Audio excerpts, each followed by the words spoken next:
In a few videos, we've talked about the church keeping women single. And I actually believe many churches, not all churches, are actually doing that. And to illustrate this point, I give you a quick story.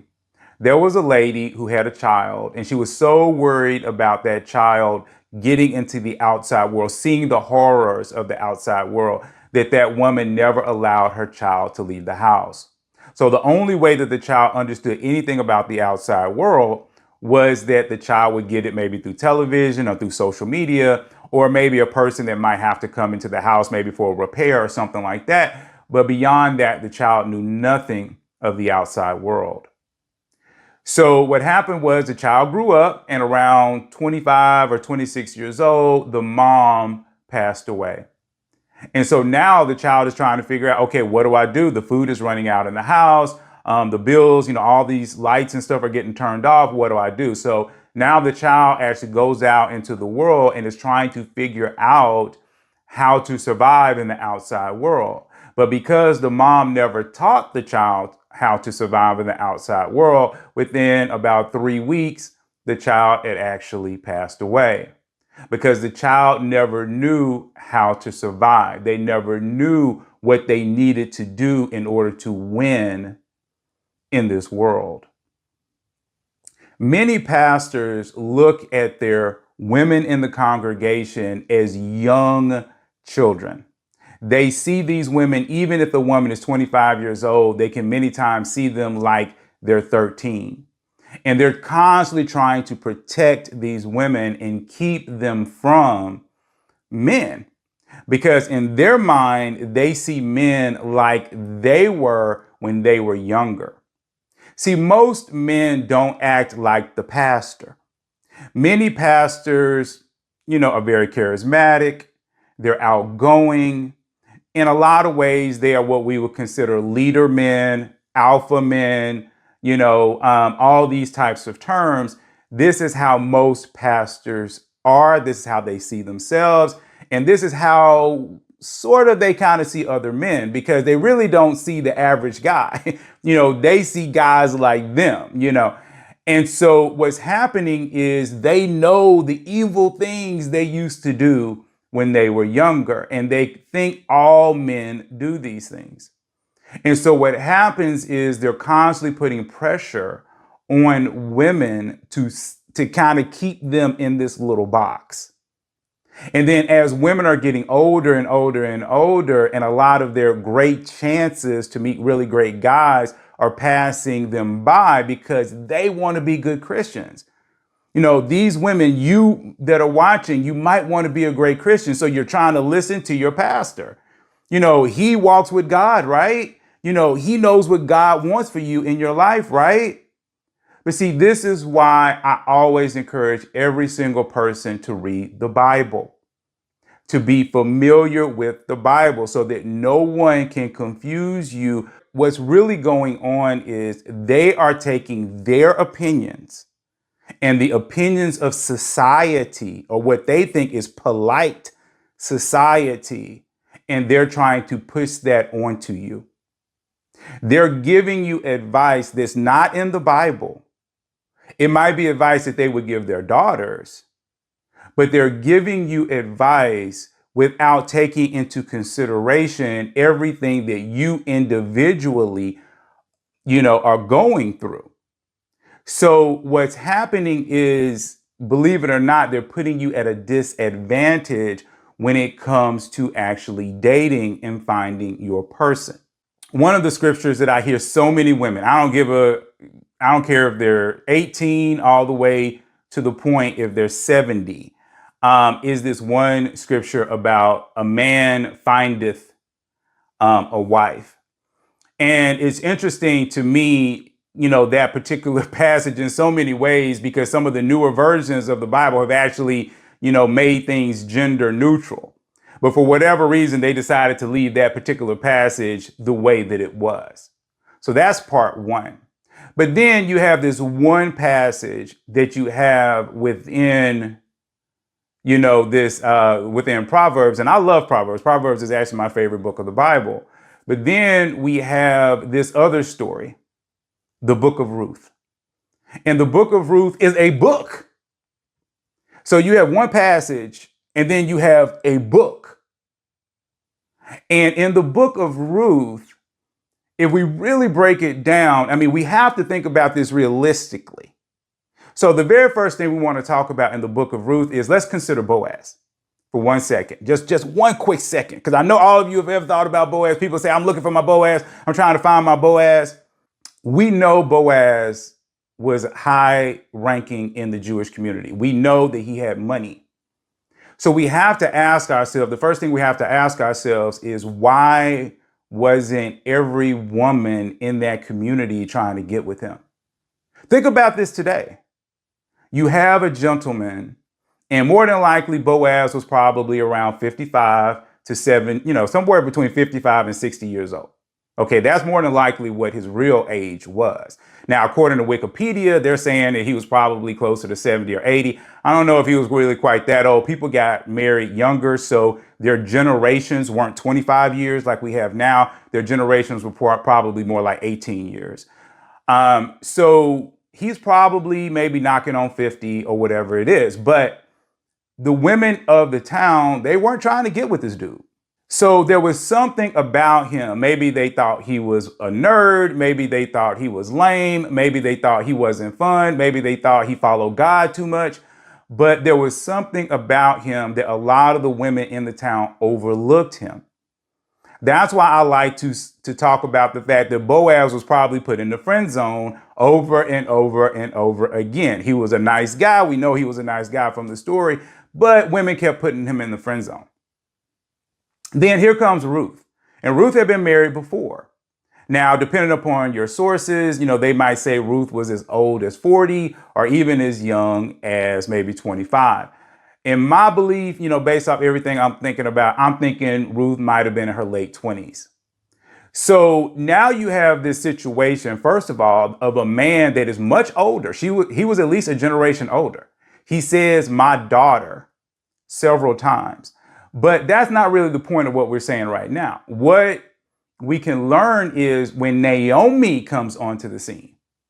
And when Naomi comes onto the scene, she wants for Ruth to get married.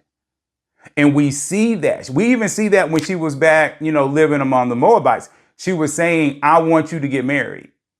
I want you to get married. Go back to your people so you can marry again. Because she understood the importance of marriage, especially at that time. So here comes Ruth. She's out there working in the fields. Boaz sees her. He's checking her out. She definitely can feel the weight of his stare on her. And he's basically being nice to her. But he never makes a move on her. Never. He just is basically like, be nice to her. I like her. She's cute. Just be nice to her. And then Ruth comes home and she's like, yo, Boaz was checking me out and he gave us all this food and stuff like that. And so now Naomi's like, oh, shooky now. He like you.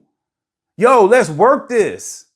And so she comes up with a whole entire plan to marry Ruth to Boaz. But it's Naomi who is thinking about this. And it's Ruth who is executing this. See, this is totally different than pastors that are trying to say, well, you never ever pursue a man and you never ever do this and you never ever do that. Because that's not what happened in the book of Ruth. Now, I'm not telling women to pursue men. Don't even get me to go down that line. My belief has always been no matter who does the introduction, I believe women should be smiling more. I think they should be making eye contact with the men that they want to talk to. And that they should at least say hello. And I know I'm in the South, so we generally are a little bit more friendly.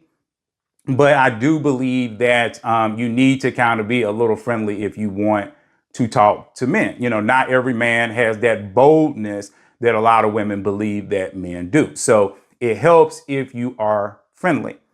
So that's really all I think women should do. I don't think women should ask a man out on a date. I don't think women should ask for a man's phone number. If he doesn't have the oomph in him to do that, then I would almost say you need to, kind of leave him alone. However, there are things that you can do. You can make sure that he knows that you're single, that you're looking, and that you think that he might be, an interesting prospect. And see, this is totally different than a lot of pastors who spend a lot of time worrying about abstinence, worried about, like I say, they just trying to keep you from having babies. And I get it. I understand it, because the weight of you going through that life and how painful it can be for you if you are a single mom, and the single moms out there already know what I'm talking about. It is very painful to go through that. So if a woman doesn't have children, these pastors are trying to protect you from that. But in that protection, they have to teach you how to find great men and to be able to get into those relationships and not make you afraid of men. See, men, like, I've said this multiple times, men are just normal people. And if you really think about this, you already know that this is true, because you probably have guys who are friends and they're like the nicest guys. For whatever reason, you're not talking to them. Maybe they're married, maybe they got a girlfriend or whatever, but they're good guys. You know that they don't cheat. You know that they don't do anything wrong. They have great jobs, blah, blah, blah. So you know that there are these guys out there. And with that, you need to snatch one of them up. But you cannot allow the church to constantly push doctrine into you that paralyzes you. I know women, several women, who made the first, second, third, fourth move on their husband. I know women who pursued the husband, and they got him. Everything is fair in love and war. All right. Now, that's not biblical. But what we see with God is, and again, to take it back to the book of Ruth, is that Ruth, at the end, once she understood that Boaz was interested, she kind of pursued him a little bit, to the point where a lot of people believe, based off the scriptures, that she proposed to him. And what the Bible is showing us is that, because you have to realize the Bible was written by men who didn't think a lot about women back in the day. But those men saw something beautiful in Ruth. And then we know that Ruth is in the lineage of Jesus. So whatever Ruth was doing, God had no problem with it. And see, this is where I have issues with a lot of these pastors, because they're pushing doctrine that does not exist in the Bible. The Bible's main concern is your heart posture towards God and your heart posture towards people. That is what all of the Bible is talking about. And that's what Jesus says. He talks about all of the commandments, all of the doctrines, all of the prophets are based on love your God with your heart, body, and soul, and your spirit, your well-being, your everything. And then basically love people. And Jesus says this. So we understand that if you're a woman and you're full of love, not full of lust, not full of I want this, not full of jealousy, not full of anger, but if you're actually full of love and you walk with love, and then you're doing things to put yourself in a position where you can find a man and love him, God has no problems with that. None. And if your church is teaching you something different, you have to remember they mean well. These pastors mean well. But at the end of the day, they're really teaching you what they would tell their daughters based on the attitude, based on their personality, based on the bad things they did when they were 16, 17, 20, whatever it is. And those things may not get you married.